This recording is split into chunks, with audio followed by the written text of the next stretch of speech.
This is your favorite scene of all time, though? It's my favorite scene of like when you do a flashback to a character. Oh, okay. When you try to set context for why they're fucked up now. Why is he a chain smoker? Because he's like, I'm already fucking damned. I already killed myself at 15. I am going to hell. And so ever since that day, he's been trying to get out of it to no avail. I don't know, babe. Is it better than Citizen Kane? Checkmate. Come on. Constantine Kane. Citizen Teen. We... Just stop. Yep, carry on. Kill carry all on. of this shit.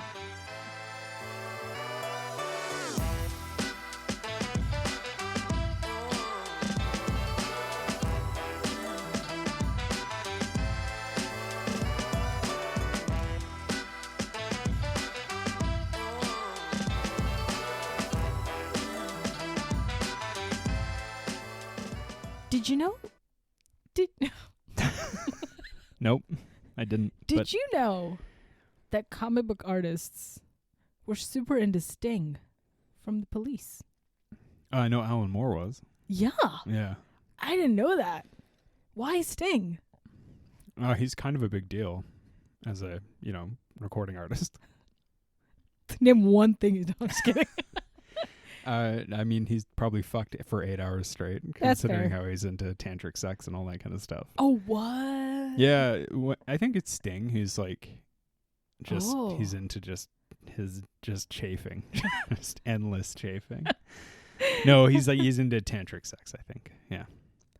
I'm not going to look that up. I'm going to just say No, it. we're I'm not gonna gonna- say- we're That's gonna- not exactly libel. Like, everyone's going to be like, I can't believe you said I like to fuck for 8 hours. Yeah. If anything, they're just like, it's. I know that compliment. Sting's been in touch, and he's said that we're doing a good job, so I don't think he'll take this to... I don't think it's like speaking out of school. Police court. Wait, that makes I'm going no to take you sense. to police court. You know what Alan Moore probably doesn't like? The film we're talking about today, which is yet again a couple things. Yet another Alan Moore creation. Yes, it is. Yet another movie from our favorite year, Hell yeah. 2005. Mm-hmm. Yet another one of Alan Moore's creation that we've already talked about in our From Hell episode. Yeah. But yeah. today, what are we talking about today? Constantine. 2005 superhero Back to horror back. film. Back-to-back Francis Lawrence's. Hell yeah. Francis Lawrence's debut Directorial film. debut. Yeah. And this is where he peaked. After that, anything is created after all the, horror hellscape films such as Hunger Games, Red Sparrow. I think arguably Hunger Games is where he peaked. What? I mean, in an objective sense, it's like his most successful work. Oh, sure. Sure. Yeah. We're talking raw talent here, John. Yeah. We're talking tension, grit, cinema. Okay? I think we're going to have different opinions about this movie. Oh. And your opinions might be wrong, my dude. This movie rules. Yeah, so you are a big fan of this movie. You Goddamn love Constantine. arguably part of the cult that has formed around this film. Constantines. The Constantines. Fucking shite. What? You know what? This movie has gained a cult following, right? Am I Yeah. wrong about that? I think No, I'm not. 100% accurate. Even so much so that comic book fans would call it Constantine, as it was, kind of intended, even when he wrote it. Excuse so let me learn you Mr. something. Mr. Alan Moore sipping tea over here. Jesus. Jonathan, I'll let you know that Constantine made his first appearance, I believe, in the Swamp Thing, which was already such a big deal, right? And so... Yeah, I'm always fucking talking about Swamp Thing. Oh. No, I'm just kidding. Did you No, see? I've never...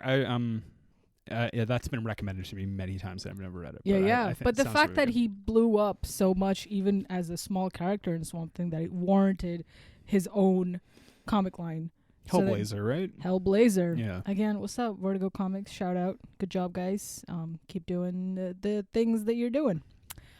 But, why we were just kind of floating the idea of Sting very early on is that the comic book Constantine looks like Sting. Yeah, it's very well known that he was inspired by Sting. Yeah.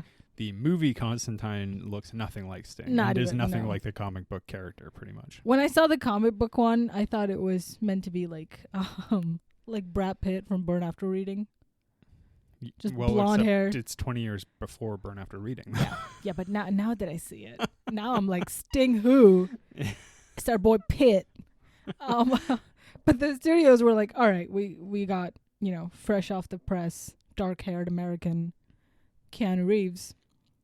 Well, coming off the biggest trilogy in the Afterglow world of Matrix, at I the guess. time. Man, isn't it crazy that in the early 2000s, both The Matrix and Lord of the Rings were happening like subsequently? In the same universe. Like at the same time. That's really nuts. Not that, I mean, Matrix, the Matri 1 and 2 and 3 are not like super well regarded, but I actually like those movies and I think they're really good. Yeah. Just big blockbuster biblical epics. Yeah, they didn't quite like change the game the way the first Matrix did, right? I love a good dark Keanu though. Keanu's good in this. Yeah. Just like, Neo from Neon Demon. I think Keanu is good in this movie. I think this movie kind of sometimes comes across like it was written by a 15-year-old who just left the Catholic Church behind him, and this was his first idea. So some of the stuff in it just kind of is like, I wish he didn't say that, but that's okay. Like, but you say that like it's a bad thing. Yeah, the thing that I thought a lot about. I saw this movie in the theaters a long time ago and didn't think a lot of it. Like I just kind of was like, that was fine. I still feel that way. I still kind of feel like it's fine. I'm not like I am not a Constantine. But the thing I thought about this movie was like, man, this is a decade too early in its life. Because if it came out today, it would probably be a bigger hit. Because comic book movies, as we've talked about time and time again, as everyone who talks about and yammers on about film on a podcast talks about, is like they were culture for like a long time. Yeah. And most of them are shit. And this movie is actually pretty good. And it would be better than a lot of those films, So I just think it was in the wrong era. This is, of course, just a couple of years or maybe a few years before Iron Man. 4 years before Iron Man. 4 years before Iron Man. Okay. Yeah. And it's in the wake of like Spider-Man and X-Men, but those weren't really the wave of comic book movies that lifted everything out into the stratosphere. And so here's something I want to say. I got a lot to say before we get to the plot. And we have a special episode today because Pri is going to be driving the plot for us today, which is going to be nice. We're going to start 45 minutes into the film. I'm going to have to remind her of all the things that came before. And it's going to be really nice. Get to the meat of it. God. She really gets to the essence of. Hell yeah. So comic book movies, as we know them from Iron Man onwards, except for a very few like Deadpool and Logan and a couple others, comic book movies just are 4-quadrant hits. They became blockbuster films. Constantine is not trying to please everyone. And if it had come out in the comic book era, in the Marvel MCU era, whatever, it would have been, I think it wouldn't have been this way. And we know we're getting a sequel to Constantine. Mm-hmm. That's the word. But the thing that I like about this movie is it's not trying to please most people. No. And comic book movies back then, in my opinion, were like a little more for the fans, like comic book fans, and then hoping that they could scrape in the rest of the people with the blockbuster nature of their films, right? It's like there's like big Spider-Man fans, and then people who have heard of Spider-Man and probably want to go see a fun movie, Yeah. Constantine is kind of like, I know it changed a lot from the source material, but I still think it ends up being something different that is like, it's not for everyone. And that's kind of what I like about it, though. But more aside from the fact that the only thing this movie, Constantine, has in common with these other superhero movies is that they have a comic book root. Like, at the base, they're connected because of comic books. But other than that, the genres are completely different. This is a horror film. It's kind of like, it's similar to, I think of like, though it's not like an incredible movie, even though I quite admire a lot about it, is another Alan Moore movie in the same year, 2005. It's kind of like if people would call V for Vendetta, like, oh, that's a comic book movie. And I'm like, well, it's not, I don't think of it as like a comic book movie in the sense that like Iron Man 3, Iron Man 2.5, Captain America, Ironest Man are all comic book movies. Like, I don't know. It Well, just had a. It's like they feel like their own distinct thing, kind of. And also the audience is like vastly different. Yeah. The way that all ages or families would go to consume these Marvel movies together, you can't hope to do that for From Hell or for V for Vendetta. Yeah, V for Vendetta is like a violent, dark film, Yeah. and Constantine is like it's like a quasi horror murder mystery kind of thing. And it's still raked in what, 200 million? 120, I think I read, but I'm not sure about that. Oh, that's okay. It wasn't a disaster. It wasn't well received, but it was like I think it was a big enough hit. Keanu can rope people in. Keanu can bring him in. I want to also point out, so I read mostly retrospective reviews because I was interested to see how Constantine has grown in esteem over the years. But I went back and I read one review by Roger Ebert, like the greatest film mind of all time. His review sucks. Like, it's just not even very good. And it really reeks of a man who just can't say this doesn't work for me and I don't really know how to describe it. He just has to write 500 words on a movie he didn't really like.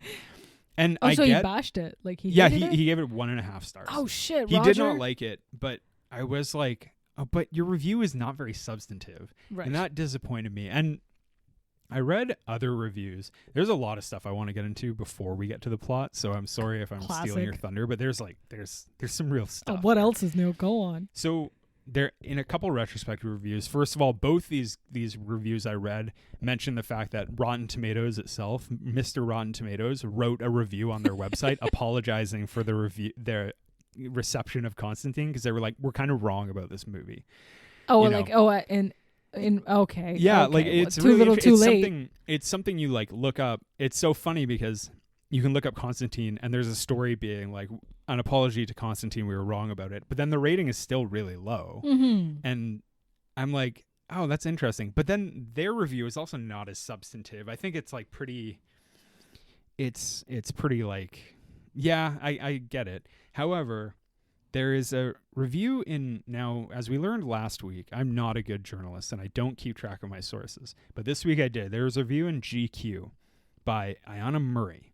It's really good. It's a retrospective review about how what I said, which I was scraping from this review, was that like Constantine's desire to be weird and out there and not for everyone is what makes it a cult classic and what makes it really good. Hell yeah. And like the writer, they talk about the way that there's like this desire to be unpleasant and how frankly the movie depicts like self-harm and like just the fact that he saves the world through committing suicide is just so not a thing that you would ever see today. And even like Rachel Weisz and the demon getting trapped inside of her stomach and stuff, like, I don't know. I just think it's like an interesting, creepy, violent mix up of like the Exorcist meets the Matrix meets Spider-Man kind of thing. And it's, I don't know. I like that. I wouldn't even bring in Spider-Man or any other comic I mean book. more in the superhero sense. That's kind of what right, it is. Yeah. Right. If anything, this feels like a sci-fi film than it does a superhero film. Yeah. Just because it feels unreal. Oh yeah. Yeah. And but in all the good ways. Like I don't mean it has like a sci-fi veneer on these kind of like fantasy style things, but it's almost cyberpunk-ish. It's exactly cyberpunk, right? Because it's dark and grimy sewer rat of a film. It's like in the Matrix when they there's like all these fights and the people like whip out like swords and stuff and you're just kind of like, you're like, wait, well, surely a gun would be more handy. But then you're like, oh, well, they all just dodge bullets. So they need these primitive weapons to like kill each other. And then in this movie, you have that too, where it's like, it feels like a sci-fi movie where he's got holy water and a flamethrower. Yeah. And like, and a screeching bullets beetle made of and gold and bullets made of gold. And yeah, I don't know. It's sick. Love it. I like talking about this movie more than I actually like this movie, which is so weird. It's because it'll grow on you.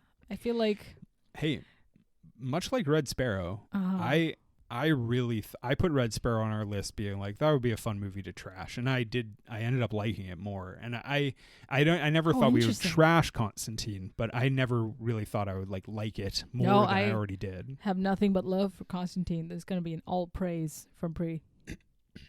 Yeah, it's But gonna be a yeah. rave. It's gonna be a rave reviews.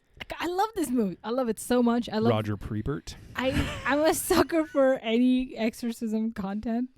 So even if it's a bad one, even if it's one where the entire movie is just a court scene and then you have one exorcism, Emily Rose, still they got me. I'm in there for all of it. I like exorcism content too. I really enjoy it. Yeah. And I love the fact that this movie has it like right off the bat.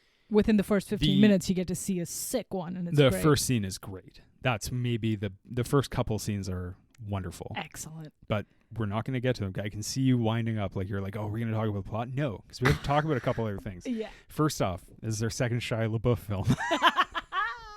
I wanted to save that as a suspense for later. I have nothing more to say about Shia than I did in iRobot.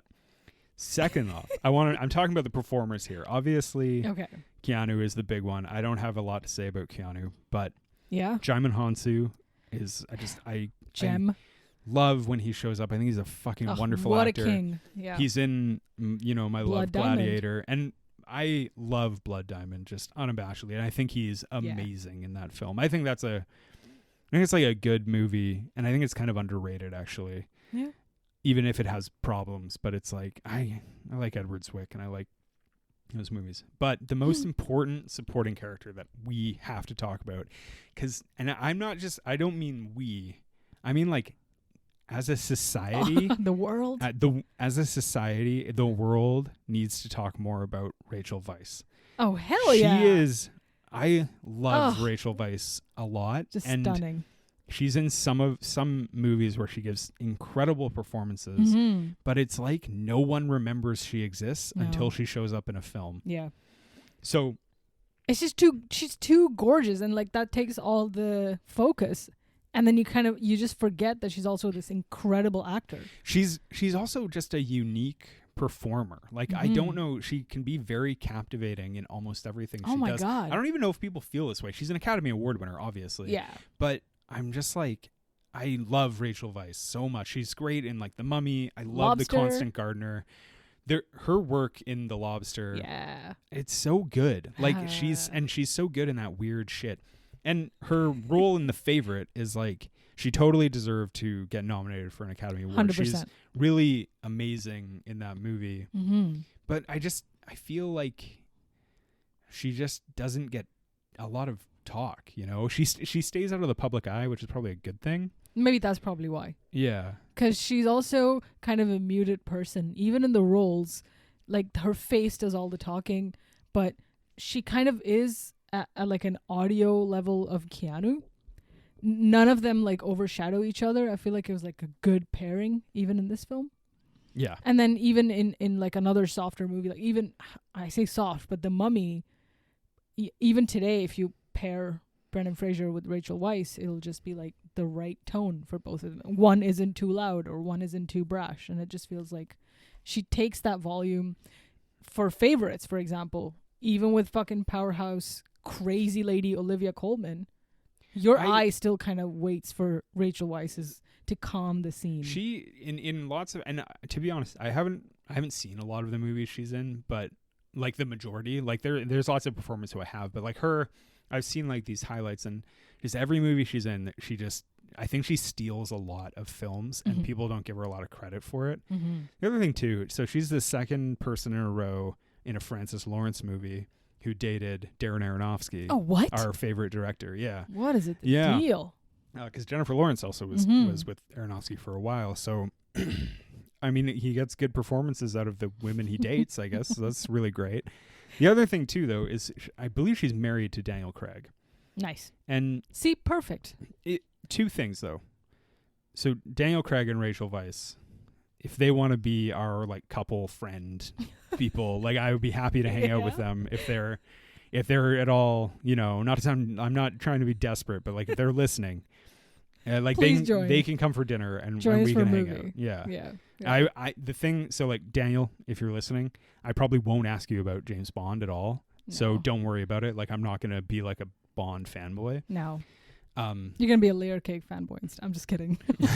Instead, it's a. I'm gonna be discussion. like a huge fan of that Soderbergh movie where you played the prisoner. And yeah, he's not invited because he did Knives You know Out. what? You know what? For Craig, I'm gonna be like surprised and be like, hey, so tell me about your character in Munich. Was that? What do you think of that? And he's gonna be like, no one's ever asked me about that in my life. No one even remembers I was in that movie. I was just gonna say, where is he in Munich? Oh shit, that's right. Fucking amazing in Munich. God damn. So and the other thing, the last thing, and then I'll get off the Weisz train. But I do think that we can become the preeminent Rachel Weisz fan podcast in the world, like the number one destination for Rachel All Weisz things Weisz fanness. Hell I don't know if we'll ever do another movie with her in it. I already have a name for that. Go on. Weisz cracks. Done. All right. Hell yeah. Rachel, you're signed up. That's all I want to say. We can talk about the plot. You forgot another person. Well, those are the only people I want to talk about. All right. Then we will come back to 700 feet tall Tilda Swinton, who... I don't really care much for Tilda Swinton in this film, to be honest. Yeah. I think it's good that Tilda Swinton's character doesn't catch too much of the time. And it was perfectly done. Like, if she's in a scene for 5 minutes, she's only there for 5 minutes, and then you don't get to see her, and that's perfect. So any impact she has is warranted in that moment and in that scene. And after that, the audience is more than happy to forget that she was there. Yeah, I agree. And it's good. It's good that it's restrained and pulled back. Yeah, I'm not crazy about her in this movie. Not just her. Like, I don't really care for the character. I don't find it very interesting. I don't know. Something about her just doesn't do it for me. Yeah. I think there's a word for it. Hatred? Yeah. No. I think you're a bit of a hater. No, I'm not a hater. I'm not a hater. No. God. What do you love her in then? Name Michael 3. Clayton. I'm just kidding. Name all things Tilda's ever done. All right. Let's get to this plot. Constantine. John Constantine, an exorcist who lives in Los Angeles, California. State of. So he's born with the power to see angels and demons as everyday people on Earth. On the bus, in the car, he can spot out who are people who are half demons or half angels. And for some reason, they all live in LA, which is fucking, that's showbiz, baby. No, not all of them. Come on. Some live in Mexico. One, maybe. No, one guy. It's vacation time. Are we going to talk about that's how the film opens? Or can you give me a I'm sorry. fucking guy over here? Could you relax? All right, you know what? We don't even need you the rest of this pod anymore. I got y'all. So the movie opens with this quote, which it takes up the entire screen, and it says, "He who possesses the spear of destiny holds the fate of the world in his hand." The next line, it says, "Also, this spear has not been seen since World War II, and it's just been missing." Yeah, we all know that. Cool. We all grew up with that legend. No context. They just kind of dive into the, you know what, spear of destiny incoming, and then the scene opens where we're in a burnt down church in Mexico. It's a desert, and then there's a couple of scavengers who are trying to look for shit, and one of them recovers a spear. Immediate resolution. The first scene, you guys, we don't know where the spear of destiny is. Movie first scene, wrapped in a Nazi flag. It just comes up, and they're and like, then okay. That man turns into Mexican. It follows. That He's guy, headed to Detroit. He's got a fucking Rey Mysterio mask on. He's ready to 619 some shit. It's great. As soon as he touches the spear, he's possessed by this like impossible strength, right? He looks like he's about to fuck some shit up. So much so that this like speeding car crashes into him within 5 seconds of him holding that spear and absolutely annihilates the car. Not a scratch on this man. Really dope scene. Excellent I really, scene. really like that beginning. I think it's awesome. There's so many of these like powerful action scenes that are slowed down just a little bit. Yeah. Just a little bit, and I love it. You know what I really appreciate about this movie is like it's not an action movie. There are exciting things, but there's not a lot of action. No. Really. It doesn't overdo it, and it's not like as concerned with set piece action. Totally. The way lots of kind of comic booky films can be. And for that matter, not too many horror scenes either, even though it's meant to be like a... There's jump scares, though. There's definitely jump some scares. solid jump scares. Yeah. But a lot of it is like mystery and thrill and like suspense. Yeah, it's a murder mystery. Love it. In parts, it's a murder mystery. It's a detective story. Once our beloved Rachel gets involved, it's yeah. become a detective story. Yeah. And so on one side of the world, in Mexico, this guy's got this spear and he's just walking through the streets. And in another part of the world, we're back in LA, and there's this incredible exorcism scene of a young girl. Right? Mr. Constantine is called in on the scene, and he is to exorcise this demon from this young girl after witnessing that this demon that has possessed her should not have been on Earth. Yeah. Because there is some sort of treaty that makes it impossible for heaven and hell's angels to cross over to the earthly plane. In your background, you kind of forgot to mention that there is like a legitimate like God Satan power struggle, like a real, like God is a real thing and Satan is a real thing, and they're power struggling for the souls of Earth. Did they show that? No, but that's said shortly after this scene you're talking about. It's explained. It's explained to Rachel Weisz. Yeah. So Keanu's exorcism buddy, who lets him know that, hey man, there's this job for you. You that gotta priest come over. Is dope, yeah. That priest has the least clever name. His name is Father Hennessy. He's an alcoholic. And he's this fucking guy. It's just who hates Constantine now? Who's so enthusiastic about fucking this fucking guy here? Anyway, an insomniac, alcoholic priest, Father Hennessy, with the ability to communicate with the dead. He finds out that Constantine is needed for this job, and he's portrayed by this guy called Pruitt Taylor Vince. Yeah. Have you seen him in anything else? Yes. Because he's great. Can't name another thing, but he plays the kind of same weird, weird energy guy in lots of stuff. He's an excellent actor. He's a bit part actor. I don't think he will ever not be typecast into the weird bumbling energy dude. Mm-mm. Yeah. Remind me, I'm not taking over your job, so don't yell at me. But remind me, between the scene in Mexico and the exorcism, do we see Rachel Weisz jumping off a roof, or is that just after the exorcism? I'm just about to say that now is when it Go happens. So you're very close. Right away we see Mexico, and then it cut back to LA. We've seen Constantine in his element, where he does this incredible exorcism, where he gets a group of people to bring out the mirror and hold it on top of her body. I've not seen any movie do something cool like that. It's really cool. It's such an interesting perspective, where obviously it's a heaven and hell logic, where like the mirror is supposed to represent what is inside of her body, and it's great. I do really think, whether this is true or not, I do think Francis Lawrence took a lot of stuff, and there are frames and scenes in this film that look lifted from a comic book. Yeah. They really do. I think there was a lot of detail to make it seem like that, and they do a good job of it. They do a really good job. Yeah. I'm very happy. Anytime, I wish these scenes lasted longer, even though they don't need to, but I was happy the way that it was executed. Yeah. And then just after they introduce your girl Angela, Rachel Weisz. So elsewhere, Detective Angela Dodson, she's investigating the death of her twin sister, who leaped from this like psychiatric hospital roof. We see her in like a dream leap from this roof. Yes. Yeah. Oh, so maybe I shouldn't have said that it's a twin. And yeah, it's so not her. we see Rachel Weisz leap from the roof, Yeah. and then we find out she was the twin sister of this detective, Angela. Also played by Rachel Weisz, because they're twins. Boom. I want to say that when that scene, when Isabel is the name of the twin, when she leaps from the roof and it's shooting upwards through the window, is so cool. Yeah. I think it's one of the coolest like short Depth. bits of shot, and then you see her fall through right down on the camera. It's so cool. Mm-hmm. And I read this thing in like a retrospective review on the website cbr.com. I don't know what the fuck that is, but it's comic book review. Comic book review, there we go, by a guy named Ben Bishop, who brought up this point, like he was a little hyperbolic, where he was like, Constantine is like a visual masterpiece, but then he only really cited one thing to that it wasn't really a good enough reason. But I thought it was really interesting was how in many shots of the movie, in the frame of the film, they are all in frames themselves. So the characters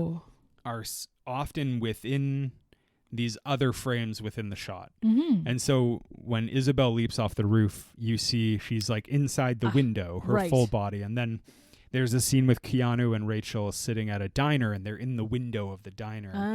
And even the opening scene, you see the outline of the church over the Mexican man who's digging. Oh, very and cool. It's like all of these characters are like caged, and I don't really know what to get at about that, but I kind of thought of it like the movie is kind of obsessed with like characters, how they're like fates in a way, and how they're kind of like trapped by them because of these traits. Like Constantine was always meant to be a demon hunter because he had this power, and Isabel and Angela were always meant to be psychics, and they're always like, I don't know. And I don't know. I thought that was really interesting. Everyone is kind of like trapped by a thing. Even Father Hennessy is trapped by his alcoholism, right? You know what I mean? Like, I wonder if that frame thing was more of like here's a window into their life type thing. Maybe. I don't know. Like, here's how we introduce every single one. I don't know if it lasts for the entirety of the film, but you're totally right. When they introduce a character, they are kind of, here's an outline. It's not always when they introduce, but it is like, it's definitely there in lots of parts of the movie where people are kind of just like enclosed in these small spaces, either visually or actually, like Shia in the taxi, the dude, the bowling alley guy who lives in the really cramped little spot behind the bowling alley, like things like that. I thought it was interesting. People can read into it whatever they want. Anyway, go on, Angela. Cool insight. And then Angela, of course, she's investigating the death of her sister, but she refuses to believe that her sister killed herself, right? Because she's a devout Catholic who knows that suicide means, bam, one-way ticket to hell. So there's no way she cannot have killed herself, even though she was committed to a psychiatric ward. And then just like within minutes, even John kind of learns something new about himself. Constantine finds out he's also basically about to die because Mr. Homie here is a chain smoker who smokes 30 cigarettes a day. Yeah. And so this like inoperable terminal cancer has just covered his lungs. Yeah. You find out that he tried to commit suicide once before. While all of this is happening, we hear that they've got their own struggles, and it pans back to our friend in Mexico who's still somehow jumping through the border to indicate that he's made it to America. Yeah, he like leaps over a border fence. Yeah. And what an incredible fucking sequence that is when he walks through this field littered in cattle. Oh, yeah. And one by one, they just start to drop dead as he like parts the fucking field so like cool. Moses. Yeah. But like, you know, bad guy Moses. Evil Moses. And this is when your favorite person now comes into scene. Rachel Weisz. Even more. Shia. Oh, God. Gabriel. Oh, yeah. Yeah. Constantine is now... now that he knows, oh man, I don't have too long to live, I got to do something. So he goes to meet with his half-breed angel, Gabriel, right, to request an extension of his life so that he can, you know, work to find out where these freaking demons are coming from. He knows when he's going to die, he's going to go to hell. Yeah. Yeah. And so it's a little bit like a selfish, like, obviously I don't want to go to hell. What are some ways that I can buy my way into heaven? Yeah. By just doing like a good deed, like an exorcism. I didn't grow up religious or anything, but I've heard that going to hell is not good. I don't know. And I don't know. Again, so I guess we're not allowed to spoil it, but he goes to hell later and it does not look fun. It kind of looks shitty. That's true. Yeah. I've been around Gastown at night. I know what he means. And then Gabriel, played by Tilda Swinton's like, you can't just come in here and try to buy your way into heaven, Mr. Constantine. So there's, you know what? I suggest you take a hike. And she doesn't really do anything to help him.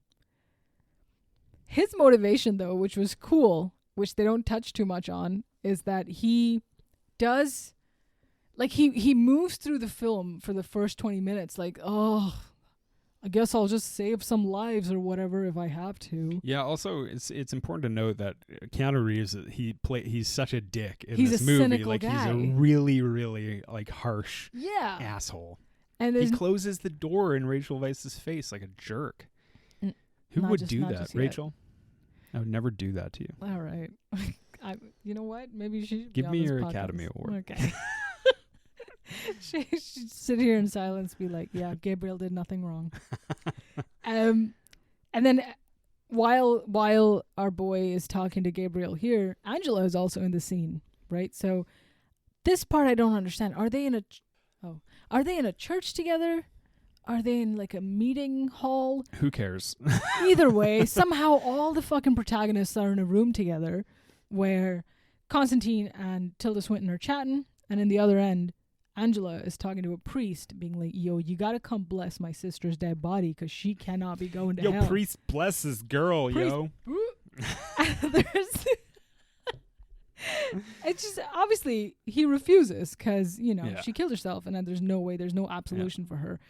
So there's all of this tension in the background, and I believe just after that, Keanu walks into the street and is attacked by a fucking demon. Yeah, he's attacked by a big bug demon. That came out of nowhere. I didn't have any context for it. Yeah. It's not even like memorable or anything. But I don't like that scene. It was so jarring. It was horror for the sake of horror. It didn't seem very inspired. No. And there's a scene later that we'll get to, I'm sure, that does seem like visually inspired. Same with the exorcism with the mirror. This one just seemed kind of silly. I don't know. Like, I just wasn't cartoon. very, yeah. And also the demon is killed because a car hits him. Like, I don't. Yeah, like that was that's the resolution to the whole thing. Was just he gets hit by a car. I don't know. I just didn't. I guess the whole point of them introducing one demon after another in like a sequence of an exorcism or on the street is that how are they crossing over to Earth? They're because like, they're bound by a law. They shouldn't be there. They shouldn't be there. But the scene itself, I just don't think is. No. Maybe a physicist / biologist can get in touch and be like, how does a demon body stay together with all those bugs? Just emboldened to appear in public like that. If you were made of bugs, theoretically, how would you be held together, and why would a car, take you apart? I think we can ask Rachel about it because she knows a little something about bugs. Yeah. Mummy. Yet again, we will ask one of the couple. The Wisecracks will get together. About the one movie that no one's ever asked them about, basically, in their career. Yeah. Unique question about the mummy. No, can't. One question about the mummy, Rachel. And did you like Brendan Fraser? Oh no. No. Was somebody from The Mummy in this movie? No. Besides Rachel? One of the the bugs that crawl under the skin. Cool. Yeah, those were the shaking scarab thing. That's the one. That's actually the screeching beetle. That bug did so well in The Mummy that got cast in this, but it was like some drama because they were like, we're gonna cast you, and he's like, oh, finally, it's like my big fucking. I haven't worked for like 6 years. Yeah. Finally gets cast and he's in a box. Some bullshit. He's the hottest mummy. And then what's even crazier? They actually dubbed over the Beatles' voice with a Madonna, so screaming. Yeah, another screeching beetle. For this because it's really a shame. Yeah. Speaking of screeching beetles, Shia LaBeouf makes an appearance shortly thereafter, and he plays the same character as he did in iRobot, where he's just he's overeager young protege looking for He's better in this movie.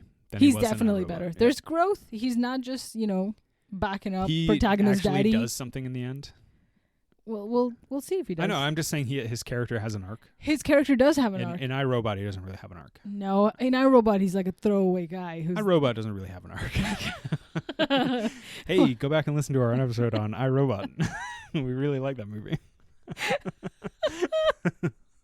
Because in that one, they all tag along to kill the demons. No, yeah, Shia LaBeouf. He's out here. He's out here doing hella damage to a whole lot of nothing. Yeah. So now they've set up all the important characters to this movie thus far, right? Except Jaimin Hansu, who runs the John Wick Hotel for exorcists. Perfect.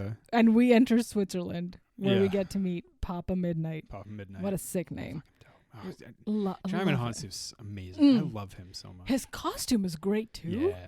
So Papa Midnight, his character, is basically Switzerland, where he plays like a neutral ground for a club where, like you said, half angels and half demons get to hang out. And there was a cool detail where the camera pans through the club and Keanu walks from the front door to the back, you get a glimpse at all of their eyes. Some are kind of gleaming green and some are gleaming red. So I think that is the differentiator between who is the half demon and who is the half angel. I didn't even notice that and catch it. But it's very cool. They do it like a few times. And this is more apparent later when Keanu wants to fight a bunch of demons. All their eyes are red. Yeah. As opposed to the ones in the club who are mostly, green or something. When we get to that scene, can you remind me to talk to you about something in it? Okay. Yeah, see if you noticed anything else in there. We also in this scene we meet Balthazar. Yeah. The baddie, Gavin Rossdale. He's just a no good, very bad guy. Yeah. He's a half-breed demon. Sick name. Can't believe it. I feel like if we get a cat, we should call it Balthazar. That's a really good cat name. Right? Also, there is some cat slander in this shit where he's like, cats are basically hell creatures. I mean, I can agree. look in their eyes and go to hell. Yeah. I mean, I would give my soul to them, no question. A cat's very cute. Yeah. And then this is where he, of course, meets Balthazar, who will come in later. And shortly after, Angela is somewhere watching security footage of her sister drop from the roof, right? Where in one instance, she hears her sister Isabel turn around and say, Constantine. And so this makes her want to seek him out for assistance. So she goes over to a Mr. Constantine's house. And then he shuts the door on her Hell face. Yeah. That's great. But just to note for later, sick apartment. Unreal apartment. Unreal apartment. Come on. In what economy? Well, we're going to talk about that later. What's his job? Maybe when one of us does the top 5, we're going to talk about an apartment. Go on. Oh, okay. I'm excited. Right. Okay, this is cool. Okay. Constantine refuses to work with Angela. Yeah, at this point, no. When he says no, and then literally 2 seconds later, he's like, all right, let me walk you to wherever your car is. And then they're immediately attacked by a demon on the streets. And this is the point where he lights the flare thing on fire, right? Yeah. That's what I was saying, that this scene is really cool. Yes. And visually inspired. Mm-hmm. And the other one with the bug creature I just didn't think was. No. This one, I remember watching this in theaters and being like, that's one of the cooler scenes in the film. Yeah. When he just like, it's all silent and then he lights the thing and they're all there. It's really a good scene. Hell yeah. There's that is the point when they realize, okay, shit, maybe we do need to go around to hell and figure out what's the deal with your dead sister. Yeah, that's the point where I think Keanu says, man, shit's fucked, yeah, bro. It looks like your sister's in hell, but I'm going to go check it out. So it is fucked up here. Holy. He finds a way to, I don't know, hold a cat, put his feet in water and be like, all right, I'm in hell now. Yeah. And he's there. So that's cool. Another cool scene. Cool scene. The way that like she closes the door and it freezes time. Yeah. And then all of a sudden he's back. Really good. Really good. Excellent stuff. sequence of events. Yeah. Love that. That is very cool. This is the kind of stuff that I like in movies where it's just like, I mean, it's not science and it doesn't have to make sense, so I don't really care. No. But it's a visual, it's like a visually arresting and interesting scene. Like when he's jumping to grab the wristband, and all of the demons are below him and stuff. Like I think that stuff's cool. Like, Hell I like yeah. it. Yeah. And I have no trouble believing any of like. I'm so happy to like suspend my disbelief is what I'm saying. Yeah. Like it's great. Of course hell and heaven exist. And of course they're going to need a cat and you need to stand in water to get there. My feet are in water right now. And that's and this is a hellish experience for me. This is why we haven't broken eye contact. It's because I'm trying to do it. Am I the cat? Where's the cat? No, I'm just kidding. On the other hand, somewhere, of course, Isabel's body is still in the morgue, right? Which Father, Whiskey Face. Hennessy. God, yeah. Right there. Father Hennessy goes to see her body, finds this weird occult mark on her arm. And before he can, convey this message to Keanu, he is obviously attacked by Balthazar. Another really good scene, actually. On his tail, before he can make it out. He's such a compulsive alcoholic. He drinks, obviously, in order to forget these, like, demonic visions. And so he goes into this liquor store? Do you remember? Yeah. Tell me about the liquor store. I just think it's a really cool and very kind of like something you'd expect out of like a biblical inspired story. Yeah. Where it's like he can't drink anything and the water pours out of his mouth eventually. It's just like I don't know. I Every really bottle like it. he breaks Yeah. open, the water doesn't come out Yeah. into his face. I think he should try smoking drugs instead of I feel like that'd be the- alcoholism. yeah. To forget the demon voices. Syringe that shit. That's what I do anyway. Just to get through the day. Just to get through the day. Loud. Just- That was a really cool. I've been doing this no-drink podcast scene. to support my opium addiction. So, as we know from Hell, I was really inspired. But yeah, it is a really good scene. And then Balthazar shows up being like, I cursed these bottle. I don't know. He doesn't say Yeah. anything. He's just there. He's just dead, And and The important plot point is the Mhm. priest stabs the thing into his hand, the sign. that's Yeah. right, because obviously there's the only way to let Keanu know what's going on. And then in the Yeah, you can't background, like send a text or anything. no, which Fucking is just God. 2005. Let's catch up now Yeah. already. Yeah. He can't log into MSN Messenger. Yeah, okay. Sick body. Terrible uncle. Come to liquor store TY. Help. This is a cool point for him to die, because we also get to see a little bit of a background of young Constantine. And this is my favorite scene of all time, where and we find out that he's like a kid, maybe 12, 13. He's riding in a bus, and we get a visual of Constantine looking around and seeing people's demonic faces, because he's obviously in the presence of a mixed group of angels and demons. And because he's unable to cope with these visions, he commits suicide at the age of 15. And that was such a good point, because even though the paramedics revive him, he still spends 2 minutes being dead. And because he committed suicide, he lands up in hell. So for those 2 minutes, we get to see a little glimpse of what it was like to be in hell. Yeah. And Yeah, it's cool. that was fantastic. Good background. It's a good background exposition scene. So cool. This is your favorite scene of all time, though? It's my favorite scene of like when you do a flashback to a character. Oh, okay. When you try to set context for why they're fucked up now. Why is he a chain smoker? Because he's like, I'm already fucking damned. I already killed Yeah. myself at 15. I am going to hell. And so ever since that day, he's been trying to get out of it to no avail. I don't know, babe. Is it better than Citizen Kane? Checkmate. Come on. Constantine Kane. Citizen Teen. We just stop. Yeah, carry Kill- on. kill Carry all of on, this yeah. shit. Yeah. We get to see small players in terms of demons so far. They're coming and going. He's killing them all. He's going to heaven, coming back to earth. Sorry, going to hell, coming back to earth. And then they introduce Mammon. Yeah. Mammon cometh. He's like this big swinging dick of demons, who we find out through one of Constantine's friends, Beeman. Beeman? Yeah. B-Man? Yeah. B-Man has a liking for, exotic materials and insects. He's the guy who gives him the bug, and he's the guy who gives him these like holy water. Constantine's version of Q from James Bond. There essentially. you go. Yeah. He's both like a supplier of holy objects, and then Yeah. also he relays all this cool information to He's a scholar. John. He's He's a scholar. Yeah.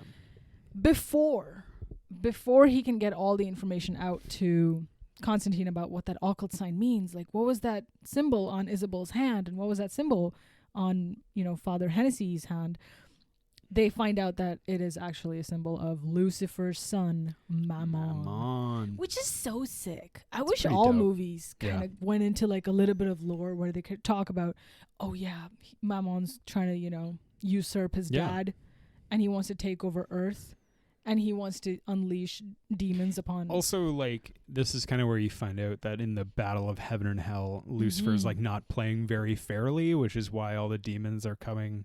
Like as Constantine explains to Rachel Weisz, there's like a cosmic bet on the fate of humanity, and Satan and God can only really influence. They can't do anything direct. Right. But Satan, being Satan, because he's all Satan-y, doesn't really play fair, and he's That trying was to a tip very- the scales in the direction of Satan stuff with by bringing his son back too. That was a really interesting chat too. Like that point about like humans, it's a little bit like excluding humans from their actions by saying, oh, a demon made you do it. Like a demon made you kill your newborn baby. A demon made you push someone in traffic. Yeah.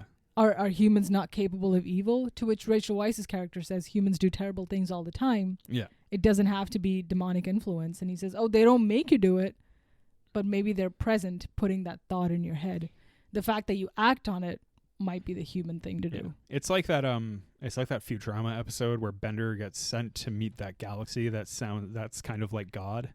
And then the galaxy says, if you do things right, it seems like you haven't done anything at all. No. And that's like the essence of being a god. Oh, good callback. Yeah. I love that episode. Such a good episode. Yeah. A lot of like philosophical takes in this scene, and then in the conversations between Keanu and fantastic. I was such a sucker for all that shit. And then you could talk at me to end about Lucifer. Just give us all the content. Shortly after he conveys that message to Constantine, though, Beeman is killed by Balthazar. Balthazar's bad news. What a God, fucking bad Cesar over here. Bad Cesars. Go on. And then Angela also reveals that, you know what? I also have psychic powers just like my twin sister. I just didn't want to say them out loud because I didn't want to end up in a psych ward like she did. So. And she feels guilt for not helping out her sister. Because Isabel tried to get Angela to also admit that she was seeing the same visions things the whole time. So to sort of help her reawaken these powers, Constantine helps Angela have a near-death experience by drowning her in a tub. Another good scene too. Just before he drowns her, though, he's like, "You got to take your shirt off," and then she's like, "All of it?" No, that's not how and it goes. he pauses, and he doesn't answer, and she says, "John, do I have to take everything off?" And he doesn't answer, and then he just walks away, because no, you don't. No, you're wrong. What? She comes to him and says, "Do I have to take my shirt off as well?" And then he pauses, and then she says, "John," and then he says, I'm thinking. And then he says, "Shirts on is fine." Oh. And then walks away. Well, then drowns her to death in a bathtub. Do you want to keep your shirt on, crazy lady? Yeah.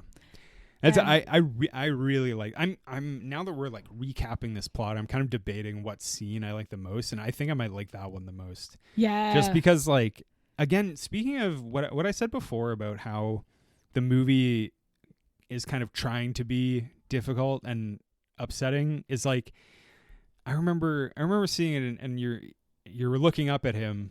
And then you're not realizing what's happening. Yeah. And then you start to realize with Rachel Weisz that it's like, oh, I have to die. That's what's happening. Yeah. And it's really cool. And it feels like an impossibly long scene, which I love. Yeah. Yeah, man. Yeah, it feels great. Yeah. So when you realize that Rachel Weisz needs to go to hell, time slows down considerably. And then she comes back and she learns that, all right, we're going to have to go and interrogate this Balthazar guy. And they find out that Mammon needs someone like her to come back. That's right. And that she's probably the one who's being targeted. So what happens now is that Constantine goes to interrogate Balthazar, and we have our friend back with the spear. What that spear really is this whole time is that it's obviously the Spear of Destiny. Considering it's the only spear in the film, I would guess it's the Spear of Destiny, yes. But why is that spear important? It's because this is the spear that pierced Jesus Christ. Yeah. And it still has Jesus' blood on it. And what you need to do is with Mammon's whatever divine intervention and assistance, Angela needs to become the vessel for Mammon. And then he's got to be like cut out of her. Yeah. Right? So you need that spear. I don't know why that guy didn't just like lick the blood of Jesus Christ off the spear. Just like... Then he would have it in a bloodstream. Yeah. Yeah. Then he would be Jesus Christ. Wouldn't he? That's how it works. He would just be drunk because it's probably wine. Probably pretty potent. Isn't it? Isn't that the whole thing? I don't know. That'll get you fucked up for days. Yeah, dude. Wake up in a stupor in San Diego. That's what I want. Yeah. Cut to a sick psych ward battle scene. Yeah. Or build up to it. Yeah. So now they go back to Switzerland, a.k.a. Papa Midnight's club, gear up, get their guns. Shia LaBeouf's there doing a whole lot. Also, his name is Kramer. His name is Chaz Kramer. Chaz Kramer, yeah. He says that name so many times, and not once did I remember it. Not even till the end of the film. And I had to look up, who the fuck? What is his? Oh, yeah, that's right. Kramer. Anyway, Constantine arms himself, heads into the psych ward where Rachel is held hostage. Yes. Okay. So, right when that whole fight scene begins, Yeah. Chaz puts a cross in the sprinkler system Yes. so that it's holy and blessed, and then Constantine turns on the sprinkler system on all these demons so that he can shoot them to death. Yeah. Did you notice who the demon was? Yes. At the head? 5 seconds. Yeah, her scenes, Michelle Monaghan, weirdly, What? just like Michelle Monaghan. I really Holy like her, water? but certainly is like Michelle Monaghan is a striking woman. Like she's Yeah. very beautiful, and I was like, what the. What the fuck is Michelle Yeah, she Monaghan doing? had a whole other thing and got cut out of the film essentially. Oh. Yeah, and Damn. yeah, what I read on IMDb was that she played a demon who Constantine hooks up with, like has the old in out with. Oh, that tracks. And, Okay. And then, but then she was cut out because Francis Lawrence wanted to like kind of be like Constantine's like a lonely guy, like he Yeah. doesn't have relationships Love. with people. Yeah. Mhm. Not even Yeah. demons. And then they fight and then carry on. Constantine and Chaz are just, going at it. So Shia LaBeouf at one point realizes, Not like shit. going at it. They're Not- like fight. Yeah. Yeah, not with each other. That would but be an incredible climax. they're going if- at it for yeah. the exorcism of Rachel Weisz. Yeah. Mammon is inside her body in a non And good Chaz way. is inside Constantine, or Constantine is inside Chaz? They're all holding hands. Is it? Are they a switch or a top? guys? or, It's church. like- That it's common. Look it up. I don't know how else to convey this message. I just want people to picture the scene geography between Shia and Keanu. and This is Rachel all, Weisz, this is all in the extended X-rated edition of the film. where they're all praying and then it's a happy ending. Chaz Kramer, aka Shia LaBeouf, is exorcising Rachel, holding her belly down. Keanu's trying to say these Latin phrases, and then at one point, this weird, like, unseen force just yeets Shia LaBeouf Yeah. and kills him. That's kind of got to be a bit of a Exorcist reference, don't you think? Yeah, for Like, sure. yeah. Like your body hits the ceiling, Just and like the then force floor of again, just like and then just smashing back and him up forth. and down. Yeah. Yeah. Hulk smashes the shit out of Shia LaBeouf, Yeah. just up and down, and you don't realize what's doing it, right? Is Mammon that powerful that inside from Rachel's body he's able to do it? We don't know. So right after that, the corniest scene happens, and I just get the cringe every time I see it. Keanu rolls up his sleeves, puts his arms together, and you see that 2 different tattoos on his hands joined together to form a sigil. I don't even remember. It's like a triangle and a circle. I don't know. He uses incantations and these sigils tattooed in his arms, tries to attempt to bring Shia LaBeouf back to life, essentially. Uh-huh. Doesn't happen because Gabriel, aka Tilda Swinton, killed his ass. Yeah. So Unbelievable. I love Worst angel ever. I love that it was a bad angel because it's Yeah. cool. It's cool that Yeah. Gabriel is like resentful at God's favoritism. Like, why the fuck should Shia LaBeouf be allowed to live? Like, why is Keanu still here even though he's doing all the nonsense things? Yeah. So why should humanity be forgiven when they're not worthy of God's love?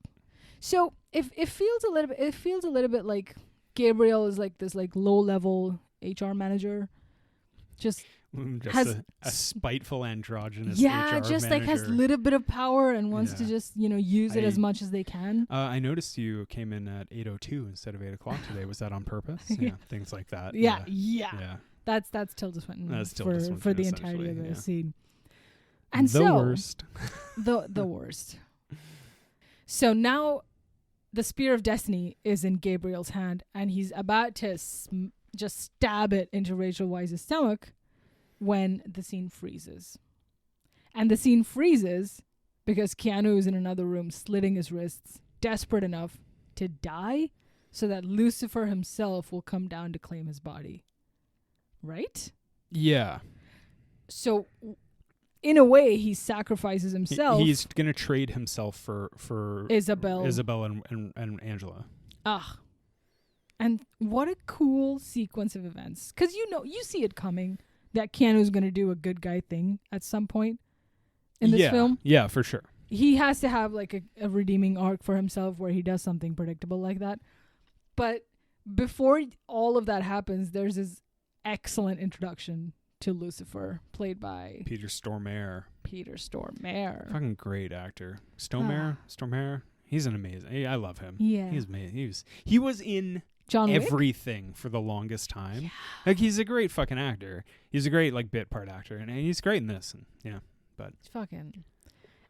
The second he arrives in a white suit I'm gonna and white look him up and pants. find out he's dead, and I'm gonna feel really bad about saying no. that. I don't think he is though. I think he's No. still alive. I love Peter Stormare. Yeah. Yeah, he's a good Lou. He plays a good Lou. Yeah. As soon as he just enters a scene, he owns it. I don't like this. This scene is long. Them chatting. But that's what makes it great. Yeah, I'm not crazy. It's about Lucifer. It. Yeah. Why does anybody else I've deserve? seen better. No, Yeah. stop it. No one deserves more stage time than, Satan himself. What about God checkmate? God is a friend we make all along, or whatever. he'll come around. God was the footprints in the sand when he carried me. And there you go. Yeah. On the beach. I love the fact that he comes in, sits down, has a chat with him, obviously toying with Keanu Reeves' character, because it's his wet dream. It's all he's always wanted, is to come claim he really Constantine's wants soul. Constantine in hell. Yeah. So much so that when he grabs him, he goes for it with his left hand, which is a little bit like, the devil is always on your left shoulder type thing. Okay. Did you notice it? When he Nope. reaches down, drags Keanu, to go and confront Gabriel, like, what are you doing here? What's Mammon, my son, doing here? You're not supposed to be here. And he banishes his son back to hell, removes it from Rachel Weisz's body.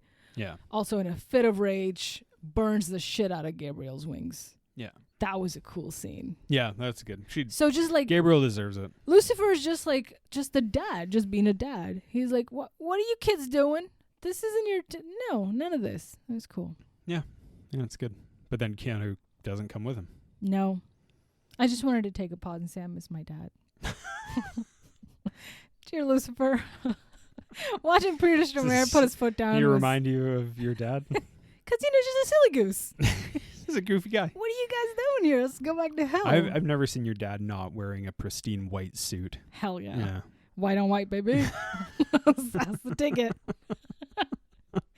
All the time pausing and wings burning and sacrificing themselves so that Isabel can go to heaven. All of that commences in Lucifer ultimately releasing Isabel, right? And then Constantine begins to ascend to heaven because the sacrifice. I just want to take a second to say that when Peter Stormare looks at the camera and says, sacrifice, chills, but not in a good way. Just, it was so extra. It was so much. Yeah, he's doing a lot. He's doing the movie. most. Yeah. He's Lucius Malfoying a little bit here. Oh yeah, for sure. Yeah, hard. Yeah, he's Jason Isaacson all over this place. Yeah. Put your Isaac sings away. Put it away.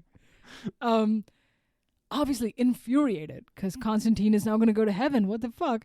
And as Constantine's body is pulled into heaven, he raises his middle finger at Lucifer. Yeah. What is that? It was just unnecessary comedy. Love it. Don't hate it. I feel like, all right, that tracks. But in a sudden twist, Lucifer pulls Constantine back, just sticks both his hands deep into his lungs and rips out his shitty, burnt cancer lungs. Cures him because he says, you're not going to die yet. Yeah. You're going to keep living and you're going to commit sins and then you're going to come to hell because I'm going to claim your soul. He gives him more time to mess up, basically. Yeah. Which is a cool idea. What a good, just scene after scene of what you think will happen kind of happens, doesn't really resolve itself, but still feels rewarding. Yeah, for sure. Yeah. Anyway, Constantine goes back, punches the shit out of Tilda Swinton because, don't be a dick. Yeah. Movie over. Pretty much, yeah. Yeah. And then him and Rachel Weisz never get to consummate their attraction. But something better happens. There's a She spits post-credit right in his scene. mouth. What was There's a the post-credit scene. So, towards the end, Constantine goes to the grave of Shia LaBeouf. And Chaz Kramer. Exorcist. And he puts down his lighter on top of the tombstone, turns around to walk away when he hears flapping of wings and a Shia LaBeouf in his angelic form just rises above and then flies into the sky. That doesn't actually happen, does it? 100% there's a fucking post-credit scene in this movie. That sounds terrible. And it's does Shia at least kiss Keanu? No, but he like blinks both eyes at him and he has got like golden eyes. And then like does the like tongue. Only for a second at the appropriate time. There's a post-credit scene. I was so happy. This is like the pre-Marvel good time post-credit. Yeah, you know how I love those. Yeah, hell yeah. Whee! Constantine! I was so happy. I'm giddy every time I think about this movie because it feels like you're reading a book, but in a not boring way. That's how most movies feel to people, I think. Yeah. I don't know. Have you seen John Adams? Shit. The HBO miniseries. Yes. That feels like you're reading a book as you're watching Fucking weird ass reference. Did you read John Adams? I don't know if I read it on HBO. I'm confident to say that there's like 9 billion people on the planet and ain't none of them dropped a John Adams miniseries reference today. Welcome to the low ceiling for all kinds of. Did we introduce ourselves Someone's today? like watching a good movie and they're just like, man, this is good. You're like, fuck, you should share a John Adams. He's my Constantine of history. Cool guy. Yeah, Paul Gio. Man, it's been the low ceiling. No, it's not. We didn't say it at first, so I'm saying it now. Yeah. It's just an extended like pre-credit title drop. Oh, cool. Yeah, we're dropping the title now. You're listening to the low ceiling. I got a top 5 for you though that we got to get into. Yeah, let's do it. As I mentioned, Constantine's apartment is amazing. Mm-hmm. And so I want to talk about the top 5 great apartments in cinema history. Constantine, I'm gonna bring Constantine in.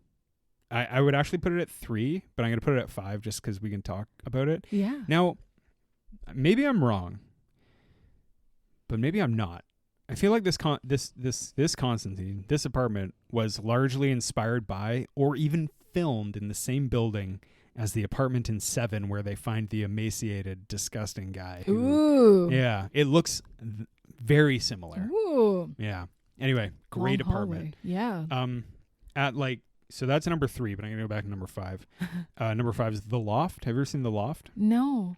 It only makes the list as long as there's the dead lady still inside.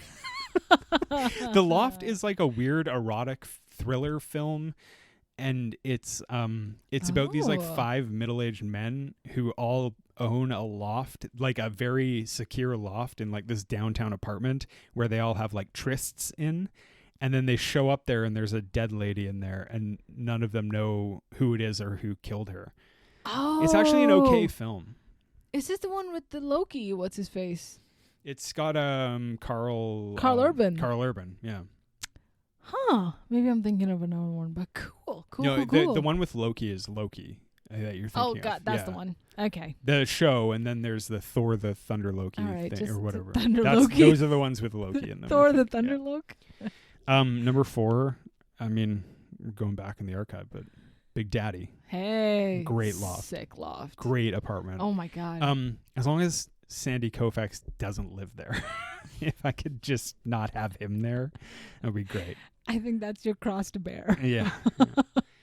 Number 3 is Constantine. Number 2, maybe a little spoiler for some people, and while it's more of a TV apartment, it does feature in the film of Sex and the City. Mm-hmm. Carrie's apartment, as everyone has noted, is obscene for a person of her wealth. Yeah. Her lack thereof wealth. Yeah. And then with honorable mention to the apartment that her and Big almost go and buy Oh, shit. in the Sex and the City film. Oh, my God. They're fucking amazing. That's yeah. a mansion. Yeah, that one is That's crazy. palatial. But that shit. Carrie's normal apartment is pretty dope. Yeah. Yeah. Yeah. I don't know how she got it. Yeah, but that's a whole other conversation. Sex books. What? Sex books. She writes like 300 words a week. She doesn't make any money. I don't know how she can afford literally She anything. sells it Yeah. to the Red Sparrow community, who then teach it at their horse school, and then communism. Yeah. Oh yeah, of course. The number one apartment again, which is almost as ridiculous for this guy's job. Yeah. But Theodore Twombly's apartment in Her, Joaquin Phoenix's apartment. Oh shit! The dude writes good. like love letters for a fucking living, and his Yeah, it's apartment is absurd. amazing, Dude. Oh, good Yeah. list. Fucking great apartment. And all movies, right? Yeah, all movies. Yeah, all movies. I mean, Sex and the City was noted long before the film came out that her apartment is like insane for what it is. But I thought you would also have like the Friends apartment on the if Rachel. I'd ever watched an episode of Friends, I might have put it. No, but there's no movie though. Like no, there's no this movie. I did because there are lots of apartments in TV history. Because lots of Yeah. sitcoms take place in apartments. I mean, Seinfeld's, How I Met Your Mother, Friends. Got it. There's lots of apartments in Girls like that you could talk about, but they're just not. No. I wanted to go with like films, Mhm. and there was some other mentions with like Patrick Bateman's apartment, although like which one, because he takes over Paul. What's his face? He takes over Jared Leto's Murder apartment guy. after he murders him. Yeah. Yeah. Also, Wow. in American Psycho, you don't get a great look at Patrick Bateman's apartment. Yeah. No. You just get a good look at him killing people. That's what all the character is. Yeah. Gotta add color. That's my top 5. Sick top 5. Yeah. Well done. I love Constantine's apartment. I think it's dope. It's long. It's got cages. Yeah. There's also, I don't know if you noticed, but there's just like the entire floor is covered with water cooler water bottles. Oh no. At one point, there's like 50 of them. Oh nice. And I feel like I'm like, I don't know. Is it because it's pure? Like, does he turn it into holy water? Like, I don't know. Possibly. Feel like it's a cut scene where he explains why they're there. But I wonder if it's like in this city we can't drink tap water. it's full of demons. So yeah. Who knows what's in there? There's demons in my water. Just Constantine. modern day Detroit. No, I was kidding. It was LA. You can't trust that shit either. Ugh. Modern day America. Am I right? Politics, ladies. Am I right? Drinking water. The name was our neighbor. all Sucks to along. be in Michigan. Oh, All right. sorry, Constantine. guys. You good? I'm great. All right. This has been The Low Ceiling. Thank you for listening. Bye. I'm John. Oh fuck. No bye. Bye.